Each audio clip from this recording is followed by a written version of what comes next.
Nah, teman-teman, pendapat kedua ada apa? Khobar itu lebih umum katanya. Kalau yang disandarkan ke Nabi itu namanya hadis. Kalau ke selain Nabi itu namanya khobar. Tapi teman-teman, dua-duanya itu dipakai ulama. Jadi kalau kita atau kalau kamu menemu dua istilah ini ketukar wajar. Nah, contoh khobar apa? Imam Syafi'i berkata, ilmu itu bukan dihafal tapi yang memberi manfaat. Nah, itu kata Imam Syafi'i.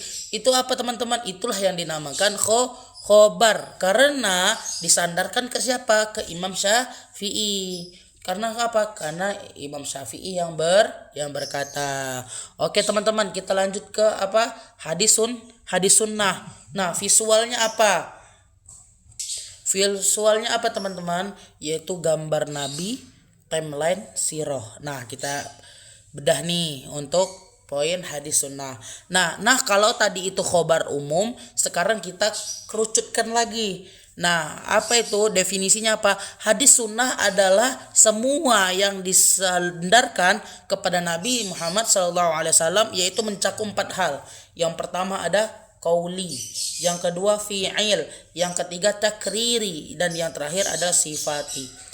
Apa itu qauli? Qauli itu adalah perkataan Nabi. Contoh, innamal a'malu binniyat. Nah, itu perkataan seorang Nabi. Itu namanya qauli. Dan yang kedua ada apa? Fi'il. Fi'il itu adalah perbuatan Nabi. Perbuatan Nabi itu contohnya apa?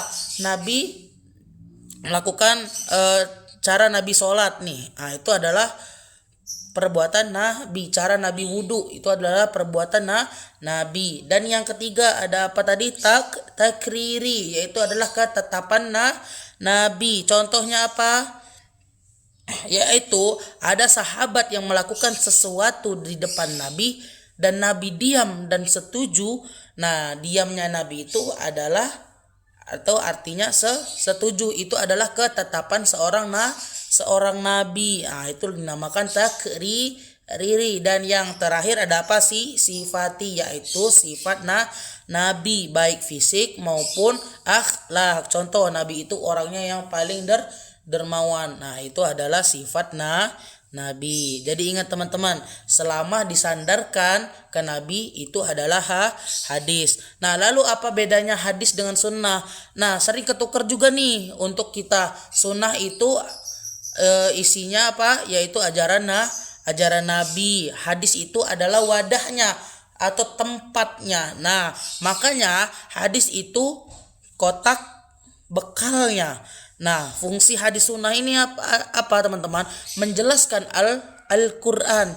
Contoh, Al-Quran nyuruh sholat, tapi Quran gak ngomong atau gak merinci. Yang merincinya siapa? Contoh yang merinci rakaat, merinci bacaan, gerakannya, yaitu apa? Siapa? Hadisnya. Contohnya gimana sih teman-teman? Contohnya gini. Nah, kan tadi dibilang apa? Sunnah itu makanannya, hadis itu adalah bekalnya. Ketika Al-Quran bilang ini adalah cara sholat, maka Quran gak menjelaskan rinci. Yang menjelaskan rinci adalah apa? Hadisnya. Nah, dan gerakannya segala macam yaitu adalah makanannya atau sunnahnya. Nah, itu teman-teman untuk penjelasan di fungsi hadis sunnah. Oke, selanjutnya ada apa? Atsar. Nah, atsar ini kita ambil visualnya apa? Gambar para sahabat duduk melingkar. Nah, atsar ini adalah semua yang disandarkan kepada sahabat Nabi ataupun tabi'in, bisa perkataan, perbuatan, atau ketetapan mereka. Bahasa simpelnya mah omongan sahabat gitu.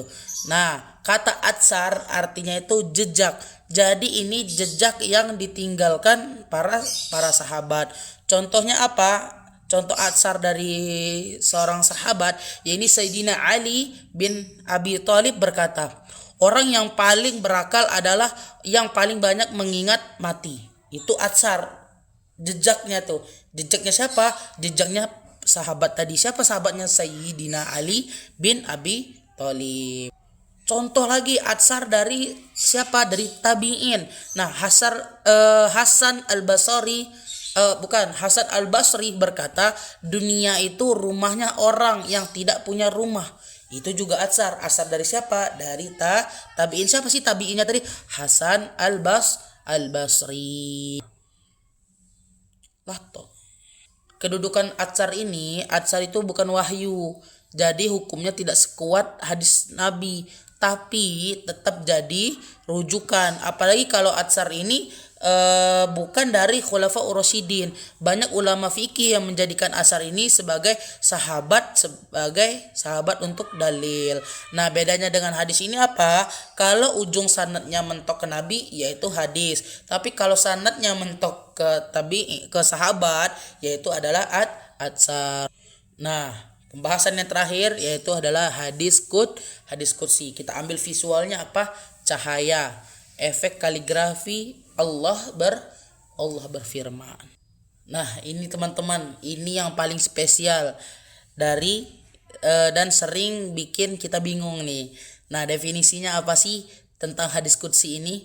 Hadis qudsi ini adalah hadis yang maknanya langsung dari Allah Subhanahu wa taala, tapi lafaz atau kata-katanya itu dari Nabi Muhammad sallallahu alaihi wasallam. Nah, kata qudsi ini artinya apa? Artinya suci, karena sumber dari zat yang maha suci yaitu siapa? Allah. Gimana sih prosesnya? Allah mewahyukan maknanya ke Nabi.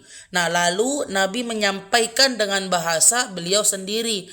Nah, bukan pakai bahasa Al-Quran. Nah, contoh hadis qudsi yang terkenal teman-teman. Apa? Nabi bersabda, Allah berfirman, aku sesuai dengan prasangka hambaku kepadaku. Jika dia berprasangka baik, maka kebaikan untuknya. Jika berprasangka buruk, maka keburukan untuknya. Nah, dengar ya, ada kalimat Allah berfirman. Nah, ciri khas hadis qudsi itu biasanya dibuka dengan itu. Dengan apa? Dengan kalimat Allah berfirman. Gini deh, biar gampang ingat, pakai analogi sumber berita.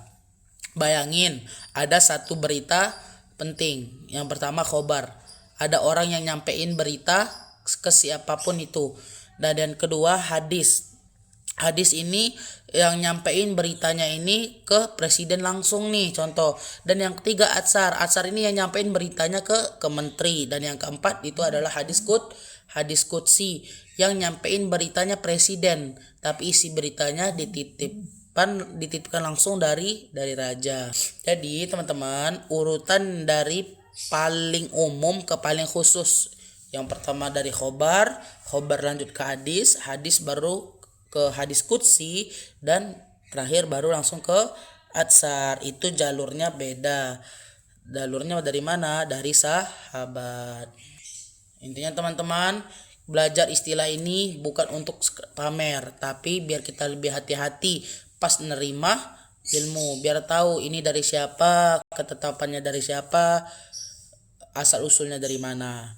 Nah, kalau video ini bermanfaat, share ke teman ngajimu, siapa tahu dia juga ketukar. Terima kasih. Wassalamualaikum warahmatullahi wabarakatuh.